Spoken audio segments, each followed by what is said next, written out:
My mother is Hindu, my father is Muslim. Okay, मैं अपने आप को इंसान बुलाता हूँ, human being. लेकिन सिर्फ इंसान होना काफी नहीं है, इंसान होना जरूरी है. हर मुसलमान पहले इंसान होना जरूरी है उसे. इस्लाम की सारे बातें, एक भी बातें मैंने कहा मैं तकरीर में इंसानियत के खिलाफ नहीं है, एक भी बातें. मैं चैलेंज करता हूं, आप एक भी बात इस्लाम की बुनियादी बात बताओ जो इंसानियत के खिलाफ है. मुसलमान होने के लिए अच्छा इंसान होना जरूरी है. अगर आप अच्छे इंसान नहीं हैं तो मुसलमान हो ही नहीं सकते. लेकिन सिर्फ अच्छा इंसान होना काफी नहीं है. मिसाल के तौर पे डॉक्टर बनने के लिए 10वीं पास करना जरूरी है, फिर 12वीं, फिर डॉक्टरी. तो मैं कहूंगा डॉक्टर बनने के लिए स्कूल पास करना जरूरी है, लेकिन स्कूल पास करना काफी नहीं है. तो इस्लाम में अच्छा मुसलमान बनने के लिए अच्छा इंसान बनना जरूरी है, लेकिन सिर्फ अच्छा इंसान बनना काफी नहीं है. समझ रहे? क्यों? क्योंकि इंसान को जिसने पैदा किया उसकी इबादत करना जरूरी है. जिसने आपको पैदा किया, जिसने आपको पैदा किया, उसकी अगर आप इबादत नहीं करेंगे तो इंसानियत के नाम पे कलंक है. आप कहते हैं कि मजहब, जितने मजहब है सब भेदभाव पैदा करता है, नफरत पैदा करता है. आपने कहा, शंकराचार्य ने बिल्कुल सही कहा. शंकराचार्य ने कहा कि कोई भी मजहब नहीं सिखाता कि आपस में भेदभाव करना. उनकी भी स्टडी है, मेरी भी स्टडी, आपकी भी स्टडी है. आपने कहा कि मैंने 10-12 साल किए, आपने 30 साल किए. अगर आप 30 साल किए उसका मतलब नहीं कि आप मुझसे अच्छे हैं, जरूरी नहीं. मैंने नहीं कहा कि आपने कहा, मैंने ये भी नहीं कहा कि आपने कहा. मैंने कब कहा कि आपने कहा? मैं कह रहा हूं. मैंने कब कहा कि आपने कहा? मैं कह रहा हूं क्योंकि आपने कहा कि अब 30 साल की स्टडी की. मैं हिंदू मजहब पे भी चंद साल के, अल्हम्दुलिल्लाह सुम्मा अल्हम्दुलिल्लाह, कई शंकराचार्य से बात की, कई स्वामी जी से बात की, कई प्रीस्ट और फादर से अमेरिका में की. मैं तो अभी तक जवान हूं माशाअल्लाह. अल्लाह का फजल है, अल्लाह का फजल है. आपने कहा कि मजहब भेदभाव करता है. ये कहना बिल्कुल गलत है. मजहब भेदभाव नहीं करता. जो मजहब के मानने वाले हैं वो मजहब को सही तरीके से नहीं समझते हैं, इसीलिए भेदभाव पैदा करते, वो अलग बात है. गलती है मजहब के मानने वाले की, मजहब की नहीं. ये कह रहे हैं कि मजहब की. मिसाल के तौर पे एक मर्सिडीज कार है, मर्सिडीज कार है, मुझे ये जानना है कि मर्सिडीज कार कितनी अच्छी है. तो एक ड्राइवर मर्सिडीज कार चलाते जो ड्राइविंग जानते ही नहीं और मर्सिडीज कार को ठोक देते, तो किसकी गलती है, मर्सिडीज गाड़ी की कि ड्राइवर की?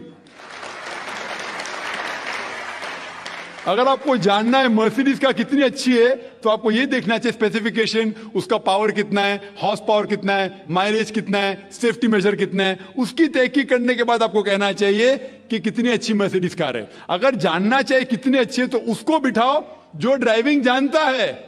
तो इसीलिए इस्लाम को जानने के लिए मुसलमानों को मत देखो, अगर देखना है तो मोहम्मद सल्लल्लाहु अलैहि वसल्लम को देखो. आप मुझे मत देखो, मुझे मत देखो, हमारे आज के मुसलमान को मत देखो. देखो जो सबसे अच्छा ड्राइवर है, सबसे अच्छा इस्लाम को समझ चुका है, वो मोहम्मद सल्लल्लाहु अलैहि वसल्लम है. उनको देख के इस्लाम की तहकीक करो. और तहकीक करने के लिए आपको इस्लाम की किताब पे जाना पड़ेगा. और आपने जो कहा आखिर के अंदर कि सारी मजहब किताब बाद में लिखी गई, पहला कहना था, आप काफी हद तक के सही है. आप काफी हद तक के सही है कि आप बिल्कुल सही फरमाते, लेकिन यह कहना कि सारी मजहब की किताब, उसमें गलती है. अक्सर मजहब कितने किताब है, वेद हो, उपनिषद हो, बाइबल हो, ओल्ड टेस्टामेंट हो, न्यू टेस्टामेंट हो. आपने कहा मूसा अलैहि सलाम से लेके वहां सही था, लेकिन आखिरी में जो आपने गलती की, मोहम्मद सल्लल्लाहु अलैहि वसल्लम, वहां गलती की. आखिर में आके आप अटक गए, आखिर में आके आप फंस गए. आपने शायद इस्लाम का मुताला सही तरीके से नहीं किया होगा. आपने शायद अरुण शुरू की किताब पढ़ी होगी. अगर आप कोई मजहब का मुताला करना चाहते हैं तो जो मजहब को समझ चुका है उसकी किताब पढ़ो. आप अगर अरुण शुरू की किताब पढ़ेंगे और इस्लाम के मुताला करा कहेंगे, ये किधर का सही फैसला है? मैं कहता हूं अरुण शुरी जैसे लोग की पढ़ी होंगी, क्योंकि जब भी कुरान नाजिल हुआ, जब भी कुरान की आयत नाजिल होती थी, मोहम्मद सल्लल्लाहु अलैहि वसल्लम अनपढ़ थे. जब भी कोई आयत नाजिल होती थी وہ اسے یاد کرتے تھے اور اپنے ساتھیوں صحابہ سے اس کی تلاوت کرتے تھے اور صحابہ فوراً اسے لکھ لیتے تھے.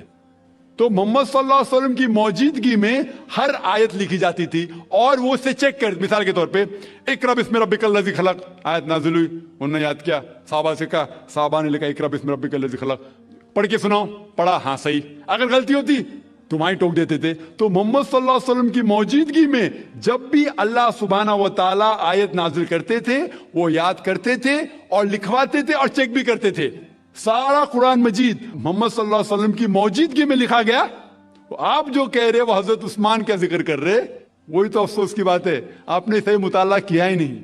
حضرت عثمان نے کئی سال بعد, 40-50 سال بعد, جو آپ کہہ رہے 40-50 یہاں سے آپ کو آیا, ان نے کیا کہا کہ اس قرآن مجید کا جو نسخہ ہے اس کو اور نسخے بنائے جائے اور باقی لوگ میں پھیلا دیا جائے, کیونکہ لوگ کو اختلاف تھا روانگی کے اندر.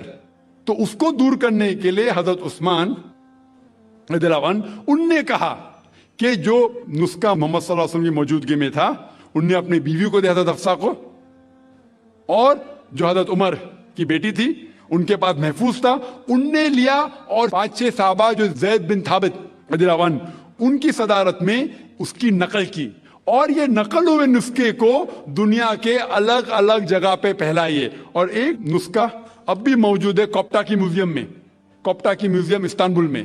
تو آپ جو ذکر کر رہے وہ اتارے ہوئے قرآن شریف کا ذکر کر رہے, جو حقیقت میں قرآن شریف ہے وہ محمد صلی اللہ علیہ وسلم کی موجودگی میں لکھا گیا تھا. ان نے خود اس کو چیک کی کہ صحیح تھا, اور جب بھی آیت نازل ہوتی تھی اپنی صحیح جگہ پہ اسے لکھوا لیتے تھے محمد صلی اللہ علیہ وسلم. تو یہ کہنا باقی مذہب کی کتاب میں اکثر اب صحیح ہے. مثال کے طور کے اوپر بائبل 70 ایئر بعد لکھا گیا ہے, وید وہ سینکڑوں سال بعد لکھا گیا ہے. کتنی پرانی وید ہے, کبھی وید آیا دنیا میں یہ کسی کو پتا ہی نہیں. وہ آپ کے حساب سے, سوامی دیانند سرسوتی کے حساب سے 1310 ملین ایئرز اولڈ, 1310. آپ تھوڑی ٹھیکیدار ہے مذہب کے, آپ ٹھیکیدار ہیں مذہب کے کیا؟ نہیں ٹھیکیدار ہے نا. ہاں اس لیے بھائی صاحب نا, بالکل صحیح بھائی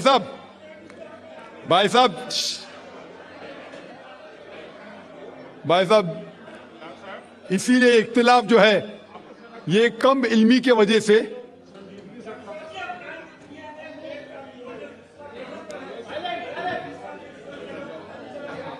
وید کا کیا نہیں,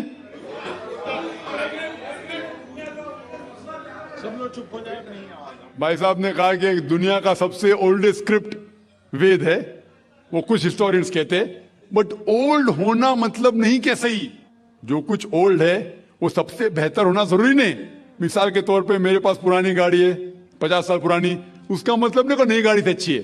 یہ بھی ہو سکتا ہے کہ پرانی گاڑی نئی گاڑی سے اچھی ہو سکتی ہے. میرے پاس مرسیڈیز کار ہے 5 سال پرانی جو نئی ماروتی سے اچھی ہوئیں گی.